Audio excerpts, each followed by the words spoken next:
April 2 తారీఖు చనిపోయింది. గొడవ వరకు మాకేమీ ప్రభుత్వం నుంచి మాకేమీ అందలేదు.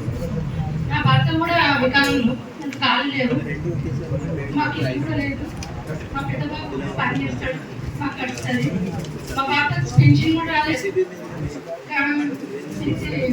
వికలాంగులు మాకు చిన్న డబ్బా ఇలా కొట్టించుకొని షాప్ పెట్టుకున్నా. దాని మీద లోన్ ఇస్తామన్నాను, అప్లికేషన్ పెట్టినా, అది కూడా ఇవ్వలేదు. ఇప్పుడు వరకు ప్రభుత్వం నుంచి మాకు ఏం సాయం లేదు. పోలీస్ స్టేషన్ పోయి అడిగితే మాకు ఏం తెలియదు అంటారు. వాళ్ళు ఒకసారి ఫోన్ చేసి మీరు ఆ కోర్టు రండి అంటే పోయినాం వచ్చినాం, అంతేగాని ఇంకా వాళ్ళు మాకు ఏమి చెప్తలేరు, ఏం చేస్తలేరు. మాకు అందవలసిన ఏం సాయం లేదు, ఏమంటే మాకు సాయం చేయండి. మాకు ఇల్లు లేదు, మా భర్త మా బాబు ఒక్కడే చేస్తుంది, మాకు గడపడం కష్టం.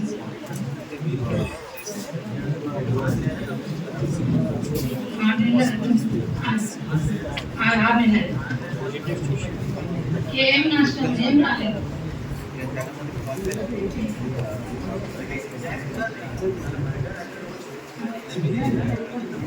నవంబర్ 25 తారీఖు అయిపోయింది.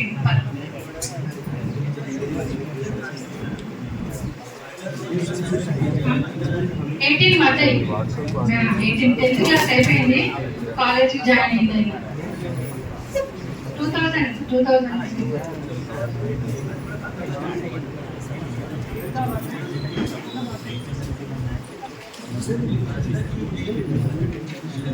పెన్షన్ లేదు, ఏం లేదు. మా భర్తకు కాలు వేయి కూడా ఇప్పుడు 3 సంవత్సరాలు లేదు, 4 సంవత్సరాలు ఉంటాయి. అప్లికేషన్ పెట్టినాము, వచ్చి చూసి రాసుకోరు పోయి, అంతేగాని ఇప్పటివరకు ఆయనకు పెన్షన్ కూడా రాలేదు. సర్టిఫికేట్ ఉంది, సర్వ సర్టిఫికేట్ కూడా ఉన్నది, పెన్షన్ కూడా లేదు.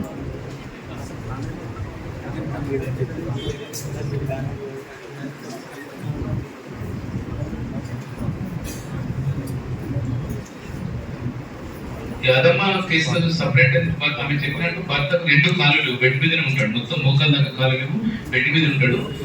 వికలాంగుల కార్పొరేషన్ నుంచి ఆమెకు ఒక ప్రొసీడింగ్ ఆర్డర్ వచ్చింది, ఆర్థిక సాయం ఇస్తామని చెప్పి గవర్నమెంట్. అది ఒక సంవత్సరం దాటిపోతుంది, ఇప్పటి వరకు ఎలాంటి ప్రభుత్వం నుంచి రాలేదు. రెండోది SC/ST కేసు సంబంధించి ఇది మర్డర్ అయింది, ఒక దళిత్ మర్డర్ అయితే పోలీసులు SC/ST కేసు పెట్టాలి. కానీ స్టేట్ SC/ST కమిషన్ జోక్యం చేసుకునే దాకా SC/ST కేసు ఫైల్ కాలేదు. దీంట్లో మామూలుగా క్రిమినల్ కేసే పెట్టారు, సస్పెండ్ చేసి 174 పెట్టారు ఫస్ట్. తర్వాత స్టేట్ SC/ST కమిషన్ ఇన్వాల్వ్ అయిన తర్వాత, DPF ఇన్వాల్వ్ అయిన తర్వాత మర్డర్ కేసుగా మారిన పరిస్థితి ఉంది. రెండో, మొత్తం తెలంగాణలో SC/ST చట్టం అమలు కావట్లేదు. ఇప్పుడు ఏప్రిల్ 2 నాడు తరుణ్ మర్డర్ కూడా అయ్యాడు. చట్ట ప్రకారం ఎఫ్ఐఆర్ ఇష్యూ అయిన తర్వాత వితిన్ 7 days లో ఫస్ట్ స్టేజ్ కంప్లైంట్ రావాలి, second stage charge sheet 60 days లో చార్జ్ షీట్ ఫైల్ కావాలి. అది కావట్లేదు. ఇది ఒకటే కేసు కాదు, ఈ రాష్ట్ర ప్రభుత్వము లాస్ట్ ఇయర్ కేంద్ర ప్రభుత్వం ఒక నివేదిక ఇచ్చింది. ఒక్క కేసులో కూడా మేము 7 రోజుల్లో రిలీఫ్ ఇవ్వాలని చెప్పి రాష్ట్ర ప్రభుత్వమే ఒప్పుకుంది, సోషల్ డిపార్ట్మెంట్ ఒప్పుకుంది, సోషల్ జస్టిస్ మినిస్ట్రీకి ఇచ్చిన దాంట్లో. థర్డ్ పేజ్ చివరి పేజ్ ఎప్పుడు ఆ కేసు కొట్టివేయబడాలని, లేకపోతే కేసు క్లోజ్ అయినా నిందితుడికి శిక్ష పడిన తర్వాత 3 పేజీలు ఇవ్వాలి. గత సంవత్సరం నుంచి కాదు, నేను సిద్దిపేటలో SC/ST విజిలెన్స్ కమిటీ మీటింగ్ జరిగింది ఇటీవల కాలంలో. 11 కేసులకు 2011 నుంచి ఇప్పటి వరకు విక్టిమ్ కు రిలీఫ్ రావట్లేదు. అంటే కేసీఆర్ ప్రభుత్వం ఏదైతే నెగ్లిజెన్స్ చేసిందో ఇవాళ ఈ కొత్త ప్రభుత్వం 10 నెలలు అవుతుంది. 10 నెలలు కూడా ఒక్క అడుగు కూడా ముందుకెళ్ళలేదు. యాదమ్మతో పాటు మేము అనేక కేసుల్ని ప్రజావాణి తీసుకెళ్ళాం, నేషనల్ SC కమిషన్ తీసుకెళ్ళాం, స్టేట్ SC/ST కమిషన్ తీసుకెళ్ళాం, జిల్లా కలెక్టర్ దృష్టికి తీసుకెళ్ళాం, ప్రభుత్వం తీసుకెళ్ళాం, DGP దృష్టికి తీసుకెళ్ళాం. ఏమీ లేదు. ఇంతకుముందు శ్రీనివాస్ గారి SIకి చెప్పాం కదా, CIకి కోర్టు బెయిల్ ఇచ్చింది. వాళ్ళు అరెస్ట్ చేయలేదు, అంటే ఆయన అరెస్ట్ చేయకుండానే కోర్టు పోయే విధంగా ఇక్కడ సిస్టమ్ సపోర్ట్ చేసింది. ఇప్పటివరకు 3 కానిస్టేబుల్ అరెస్ట్ చేయలేదు. అంటే మొత్తం SC/ST కేసుల్లో నెగ్లిజెన్సీ, ఒక వివక్ష డిస్క్రిమినేషన్ కనబడుతుంది. రిలీఫ్ రావట్లేదు, అక్యూజ్డ్ అరెస్ట్ చేయట్లేదు, అసలు శిక్షలు పడట్లేదు. రెండోది 41 CRP కింద నిందితుడికి స్టేషన్ బెయిల్ ఇస్తా ఉన్నారు.